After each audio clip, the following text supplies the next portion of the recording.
The Indiana Basketball Weekly on the Grueling Truth Sports Network. As always, the Grueling Truth is powered by Betting.net. Betting.net is your best bet for finding the online casino or sportsbook that's right for you. Check out Betting.net. All right, I am your co-host for the Indiana Basketball Weekly Show, Mike Goodpaster. Right now, I'd like to welcome in our co-host, as always, 1981 national champion, a member of the Indiana Basketball Hall of Fame, Steve Risley. How you doing, Steve? Hey, Mike, doing good. Good to be back with you talking IU basketball.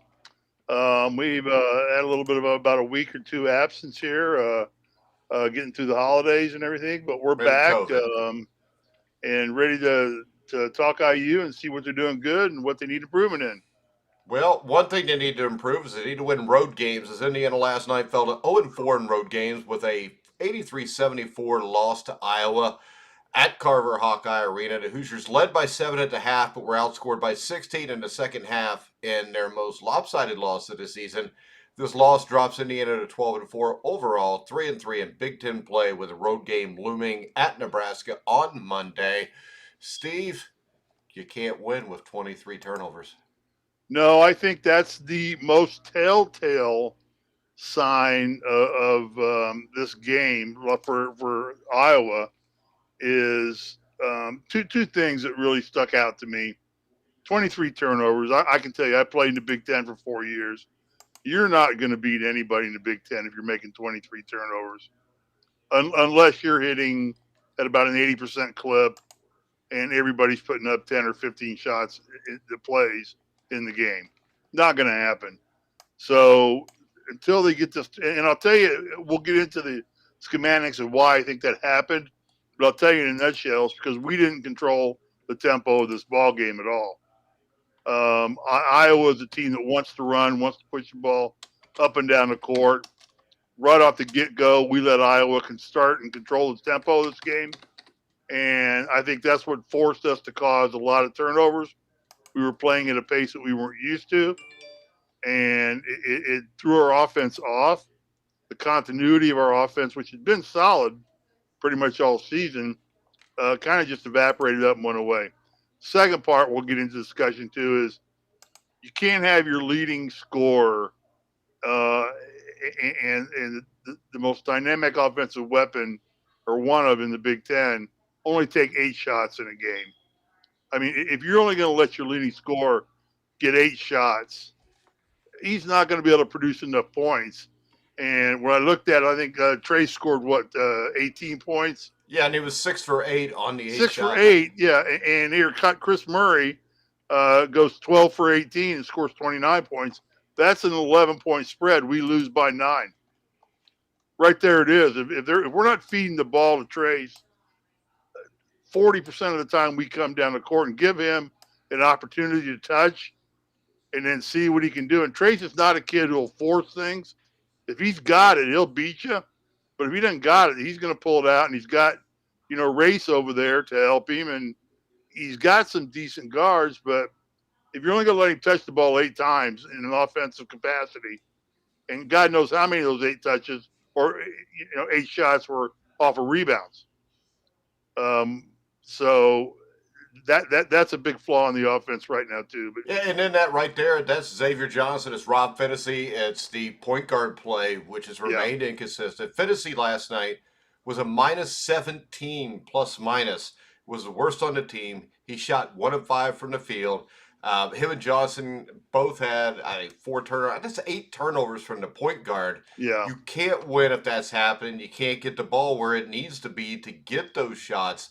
I mean, right now, this team shoots the ball much better than what we've seen in the past. But you get out rebounded at Iowa. That should never happen. Race Thompson, I think, only had what? You're looking at the score, the the stat stats board. for the Was game. it Race five Thompson. rebounds? Sorry, I got to put my senior glasses on here. Rebounding wise, Race Thompson, 5 rebounds. Trace Jackson with 11.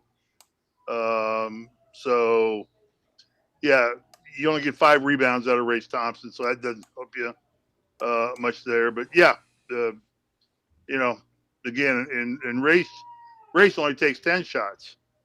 Yeah. So And to me, I mean, I'm not a big fan of putting five fresh players in a game, especially when you get the lead. And when you put those five players in, there's no shot makers at all. The other concern here is Well, let's you've stay got there. Let's stay there okay. because I was going to address that. I had that written down to address. It seems that Woody's is committed now to going to a 10-man rotation. Pretty consistently, he's playing the same 10 guys. In my day, we had a 7-man rotation. We had the starters, and then we had Jimmy Thomas and myself that came in off the bench, and it was just, and that's a lot more manageable. Now, what's happened here, it appears to be when you have this 10-man rotation, there isn't a lot of offensive scoring in the second unit.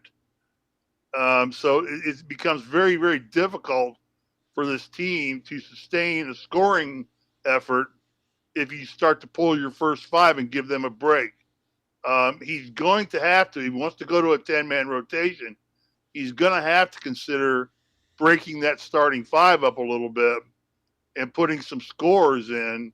Well, how about Um, this, Steve? Real quick, do you think this has something to do with Woodson really being an NBA guy? Because in the NBA, I've seen teams in the past get away with sure. that because you've got enough scores. Well, you got You to don't rest have players a that lot many more scores too. here. Yeah, I mean, you got to rest players a lot more.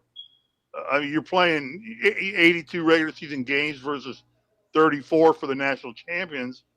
Um, it's a world of difference in terms of relativity. These guys are spending NBA players half their life on the road, staying in hotel rooms, which we know is tiring. Um, so yeah, I think there's a lot to go with it, but that may be an NBA mentality that Mike's got to overcome a little bit. But I looked at this and I really think if he's going to commit to this 10-man rotation, which if he feels he's got that many players, that's fine. I have no problem with that whatsoever. I just think you better recarve those two groups up.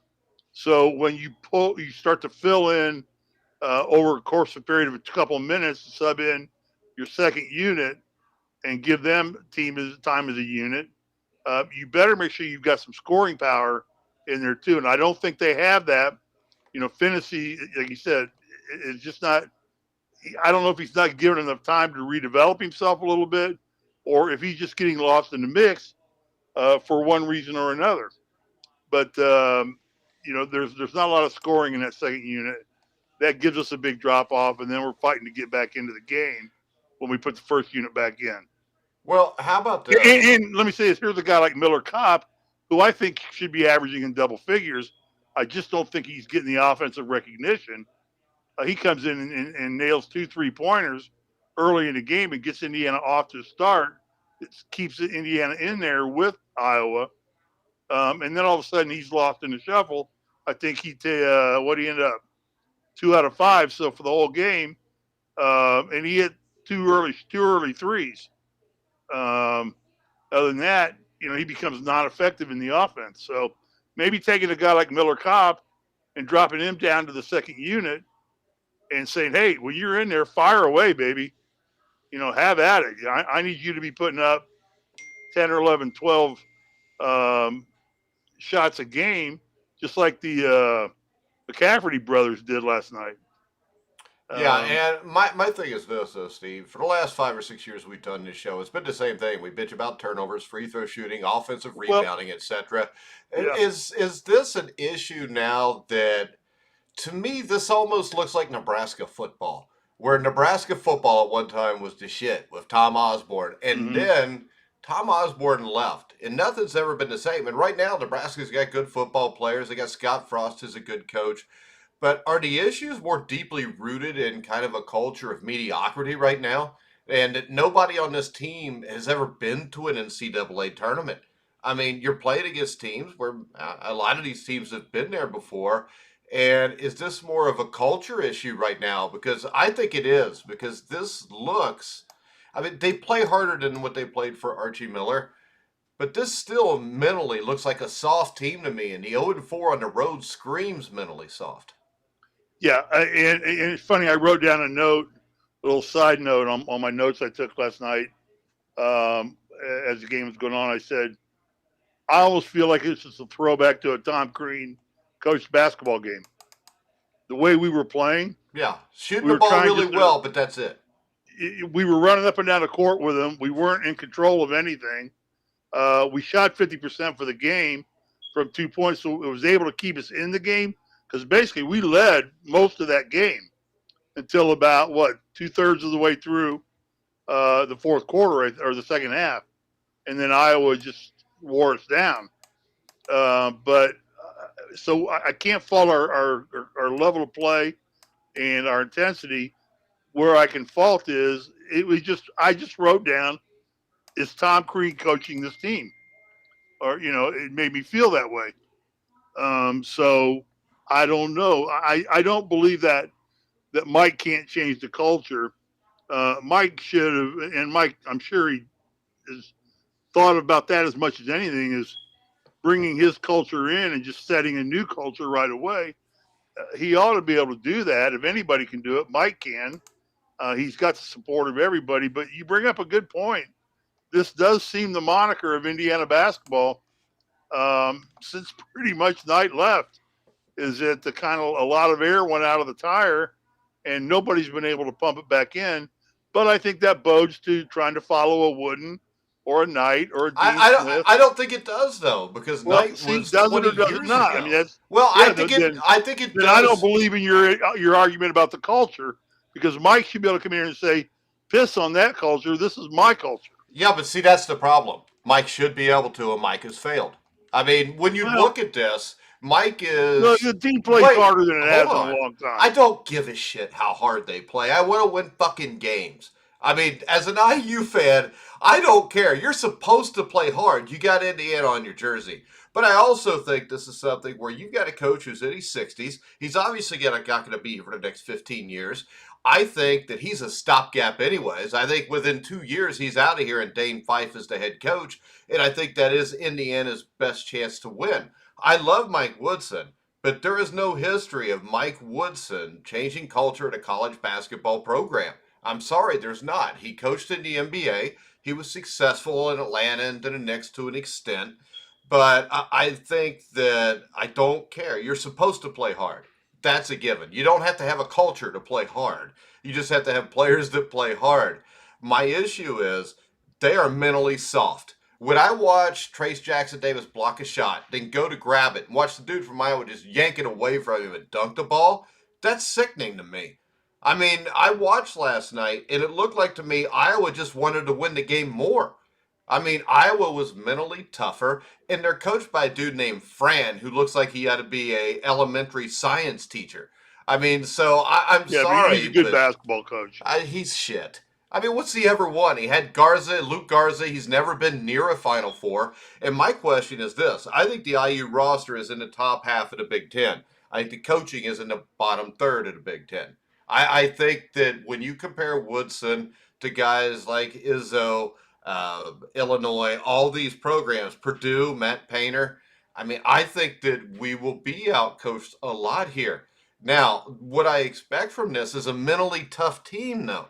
And I think Mike Woodson can give you that. I think that's what I expected. And when I watch a team that can't win a road game, and especially these are road games where they get the lead at the end and then get beat, that to me is an issue. And like I said, Mike Woodson is probably my favorite Indiana basketball player of all time.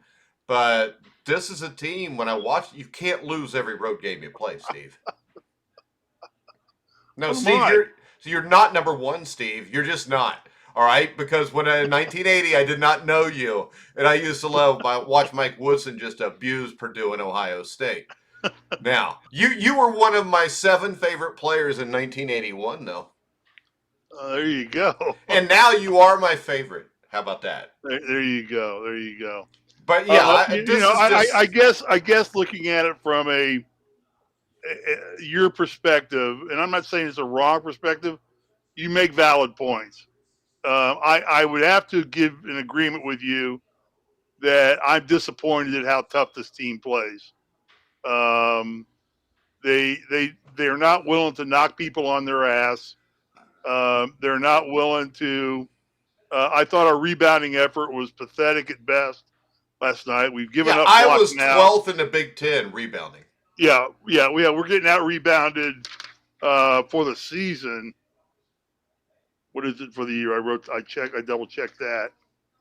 For the year, rebounds total. Where'd it go? Yeah. Combine stats all games 639 to 520. Yeah, that should never happen, especially when you look at the schedule that's been played, because over half of those were against teams that were not very good. Yeah. So I mean, and hell, what they had like 25 turnovers against Louisiana earlier in the year. Yeah, So turnovers continue to be a problem, but our guard play continues to be a problem. I thought that what early in the game last night, one of the things I was getting pretty frustrated with was, they're a good 3-point shooting basketball club. Uh, they were hitting clutch shots from the threes, and we weren't going above the perimeter circle to challenge or contest them. We were letting them have it. It's like that 3-point arc, the perimeter arc, was just like a barrier. That's like, don't go outside of there. well, I how about trust our this, Steve? I trust our two inside guys to be able to handle post defense. I mean, Trace can block just about anybody's shot. I mean, he Yeah, got called for a goaltending last night. The ball was at the arc of its flight from about 15 feet, and he got it. Now, whether it was goaltending or not, I don't know. yeah, and I But think this also. I think that Woodson needs to figure out that you can stagger subs. You don't have to change an entire lineup. right, And if you're down by 7 or 8 points under 2 minutes, maybe have Leo, Cup, or Miller, Cup, and Parker in the game because they're your three best shooters from 3 point range, and you need some points. And I mean, I don't understand the substitutions. I don't understand any of this. well, let me And the ask you this guard plays question, Mike. horrible. You're a coach.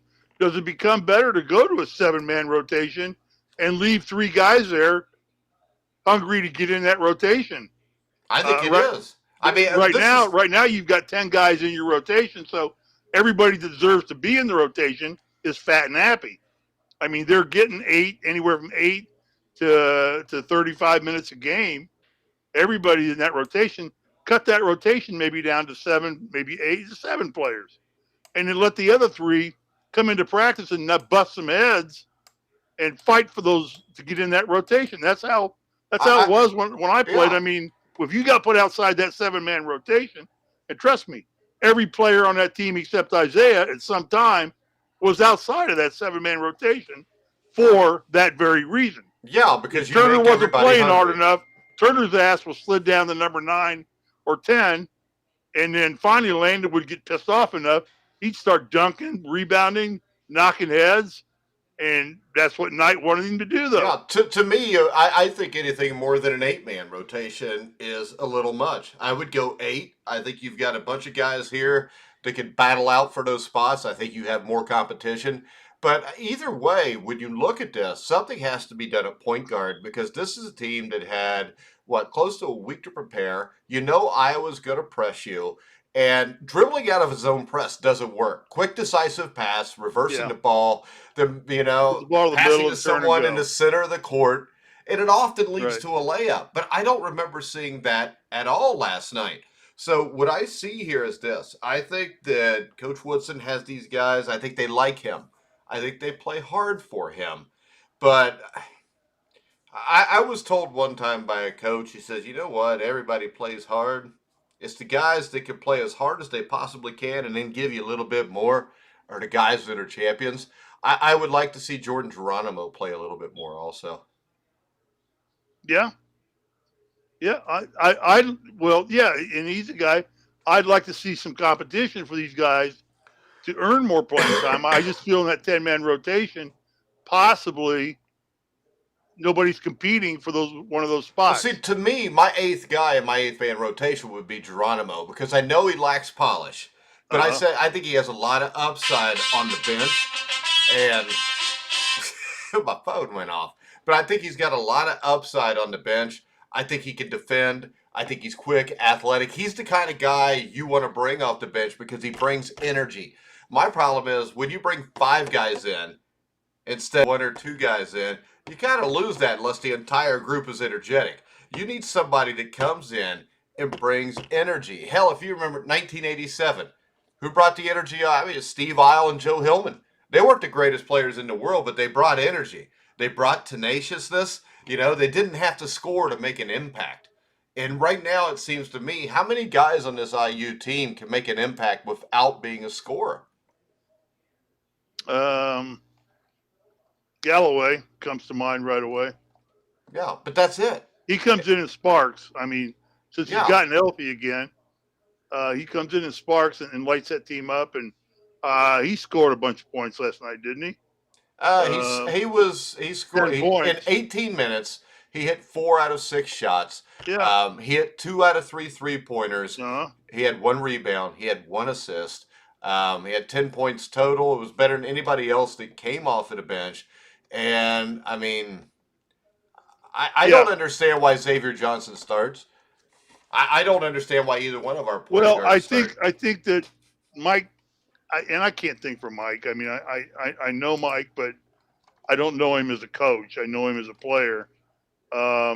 Johnson gives you that NBA look, kind of the way he plays the game. And I don't know if Mike's gotten a little comfortable with that look or not. I don't know. I'm not at a point where I'm going to start questioning what Mike is doing yet on a lot of things.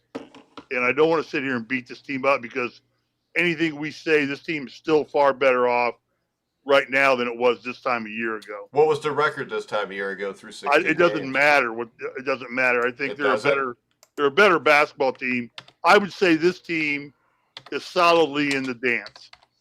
I don't think last year's team. Wait a second. How would they solidly be in the dance? Because I think this team is going to continue to improve. I do not believe the team last year continued to improve.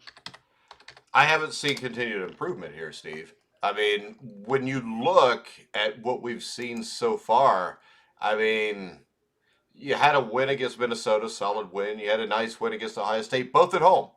My problem is this. I think if you pick the 64 best teams in the country or 68 best teams in the country right now, you can't put Indiana in that group because you don't have one quality road win. You don't have a road win.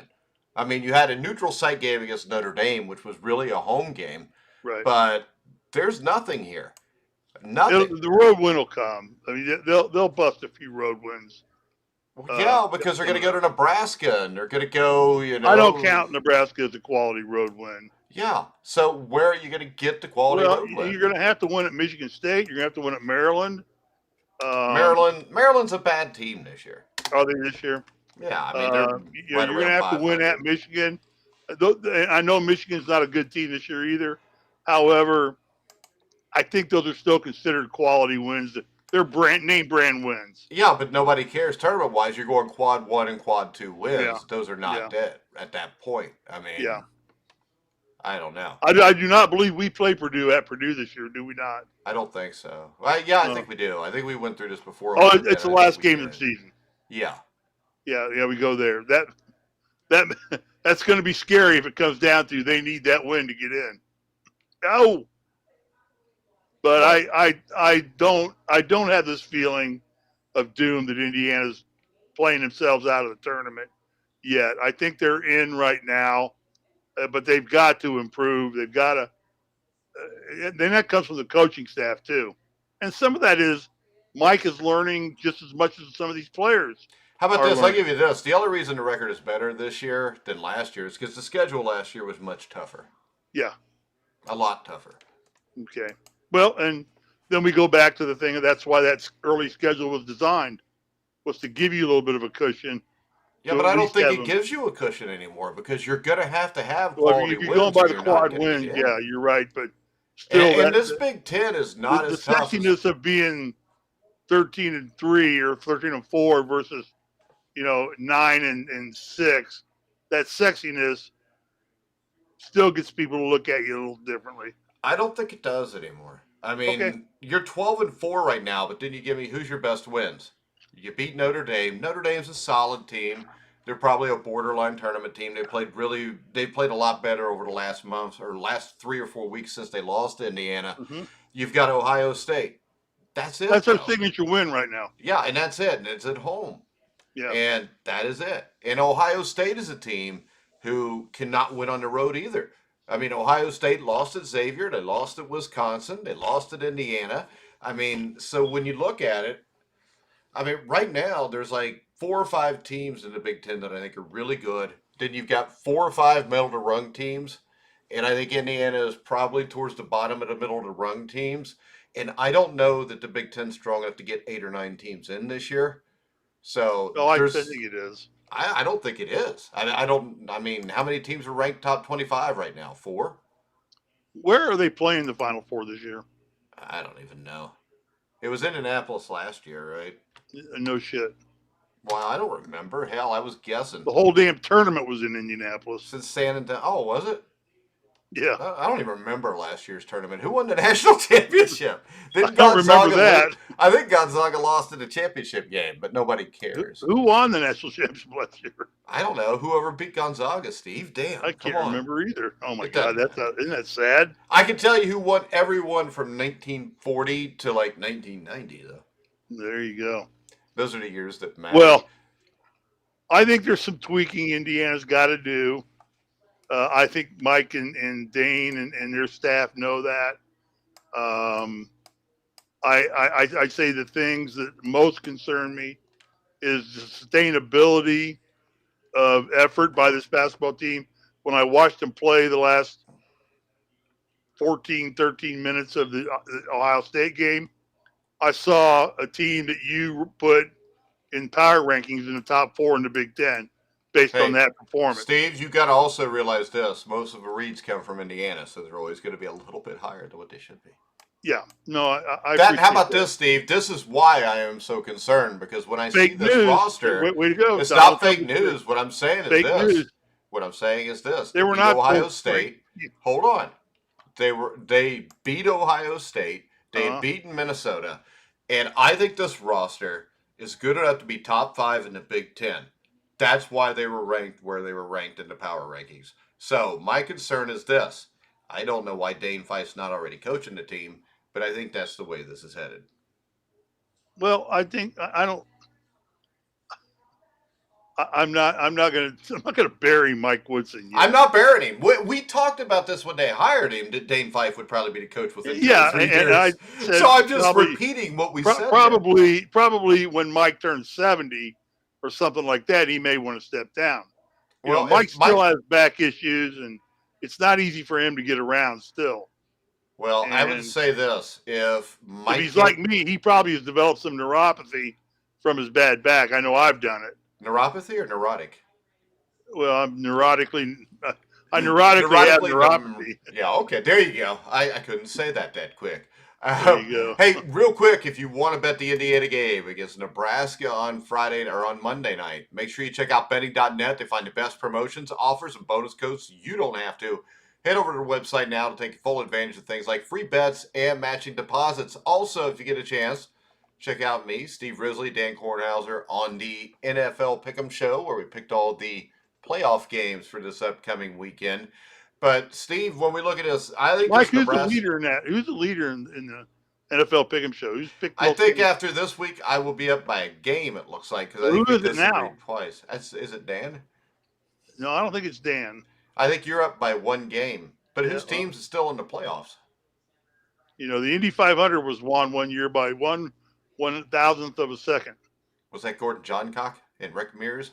It was and then second was Al Unser Jr. and maybe Mears again or someone. Was that 1987? Was it Fittipaldi? Yeah, like that. Was it like 87 or 89, something like that? Yeah. Because I know Johncock was 1982. Yeah, that was close. No, I obviously just like to say Johncock on air, so that's why I keep saying Johncock. Gordon Johncock. That's when the Indy 500 was awesome. You know. Yes, it was. Now it's not. I don't think Indiana's in any real jeopardy. I think they have some things to tweak. The thing I don't like is the farther we get into the season and we're not seeing the improvement I think we should be seeing.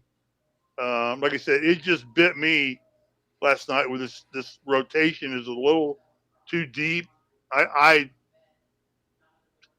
Again, I'm not saying I'm smarter than Mike because he's been coaching since we've gotten out of college or playing or coaching. but not in the college level. But I think you need to make some players hungry that want to knock some heads and battle and practice. Um, we used to fight and claw. I've said it jokingly all along. I made it a pact that I was going to try and get somebody kicked out of practice every day. Especially if I was not in that 7-man rotation because I was in the doghouse. I was going to punk somebody and piss them off and get them to swing at me. I had no fear I could hold my own against anybody on that basketball team physically. So, and I like to see a little bit more of that mentality out of this basketball team. You're right; they are kind of soft. They don't go after things as hard, but they do a lot of things good too. They're still shooting the ball on average at a 50% clip. However, that's distorted a little bit by the fact that Thompson and Davis are shooting so well. Um, the problem is we're just not getting those two guys enough shots. Yeah. So I think the We have biggest thing got to here, get them. We have got to point get our guard is the guards. issue. And last night was the greatest example of if we don't control the tempo, we're not good enough to win a game with somebody else controlling the tempo. Yeah, and the thing is, when you play Iowa and you are at 48 points, even if you get the lead at halftime, you're playing their pace, you're playing their style, you're doing what they want to do. That's what happened last night. Yeah, I mean that was my first thought. It was like 60-57 at one point, and I'm thinking, well, damn, we're playing this exactly the way they want to play it. And when you We're do playing that, right in their hands, exactly. yeah, I mean, if you play it set, whoever controls the pace usually wins the game, whether it's baseball, football, or basketball, and especially football and basketball, and the pace was controlled there. All right, Steve. Yeah, It'll well, be and the other thing to take away from this too is to let the help. I had nothing I had written down here, and I want to go through this, make sure. Free throw percentage is horrendous. always is. Well, we shot 61% for the game. They shot 84. They got free throw wise, they were 21 of 25. We were 13 of 21. Well, That's and the game. how about this? That's the ball game right there. The biggest concern to me is the two guys you want to have the ball in their hands if the game's on the line. Can't get fouled. Can't get them to the line. Yeah, is Trace and Race. You don't want them at the free throw line, no. And let me take a look at that. Combined, they were 7 for 12 last night. I mean, and a couple of those were front end misses at a 1-on-1. Yeah, so it's really worse than 7 for Race 12. Thompson is shooting free throws at an 81% clip, and Trace Jackson's at a 67% clip. Yeah, that's above the team average. You can't have. I know, and that's the team average is what, like 64% right now. Yeah, 68. 68. Okay. Yeah. So, but if you can't get them the ball, they're not going to get to the line and get free points for us. You have got to get the ball in the hands more of our big guys. We have arguably one of the best front courts in the Big Ten, and we can stack our front court up against just about anybody in the NCAA. I would not be afraid to put those two up against anybody. Well, I'd be afraid just because the other team may have guards. So yeah, well, and then the other thing was, to when you let one player score 29 points against you, there's no help defense there. Well, the scary thing is Bill Rafferty, the announcers. I can't stand him anyways, but they're talking about how maybe they switched jerseys. And did you notice that those two twins, one of them's right-handed, one's left-handed? So I don't think switching jerseys is going to do much. But, they went on about that forever. Again, I stopped listening to Bill Rafferty a long time ago. Well, like 1982, 1983. All right, Steve, we're going to go ahead and we're going to wrap it up. All right, we'll talk about what's coming up. We have to go to Nebraska, which, Mike, you and I both know. We seem to win there, but it's never an easy win for Indiana. Well, and Nebraska took Ohio State to overtime there. They've played everybody pretty much tough there. Fred Hoiberg, job's kind of on the line. So you're going to go in there, and it's going to be a desperate situation for Nebraska. This team, I mean, come on, let's face it. If they turn the ball over 20 times, they're going to lose at Nebraska also. And if you get a loss at Nebraska, then all of a sudden this starts looking kind of scary and kind of like it has over the past 20 years, for lack of a better term. Yeah, and yeah, but Yeah, exactly. So we cannot afford to lose that game at all if we want to dance. That's a game that will come back and haunt you because Nebraska could end up being a quadrant 2 team. Nah, they're going to be a quad 5 team because I Yeah, think they've well, only won like 4 games this all year. right. So Well, they're in I'm trouble. always an eternal optimist.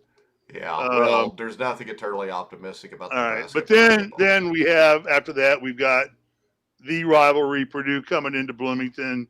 Purdue's ranked number 7 in the country. One of the best coach teams and a great team for the best team in the Big Ten on paper. We'll see, but I lean towards Illinois. Indiana's. I haven't heard anybody else do that, but I think Illinois might be the best team in the Big Ten.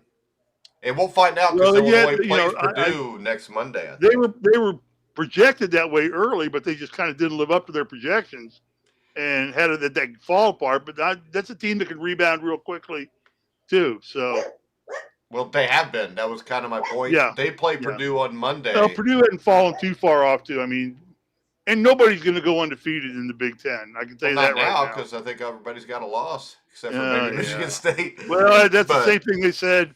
Indiana's 76 record is solid again too because it's not an undefeated team in college basketball period anymore. Baylor lost, and Baylor was the last team undefeated. well, Gonzaga got close last year, I think. Yeah, so But but you can't let Murray put up 29 against you if everybody's touting Indiana's defense as being a revelation from the last 2 or 3 coaches that have come in here and coached. When you let one player hit you up for 29, your defense has failed. You're not helping. You're not when the blocking out guy's the coming boards. off the bench and nobody expects him to get 29 points. Yeah. You're not denying him passes. You're doing very little to recognize the fact that this kid, Well, because he basically by himself neutralized Jackson and Thompson. Jordan He Bohannon matched them scoring wise. they held by Jordan himself. Bohannon to 2 for 11. Wasn't Jordan Bohannon on the 1980 Iowa Final Four team with Ronnie Lester?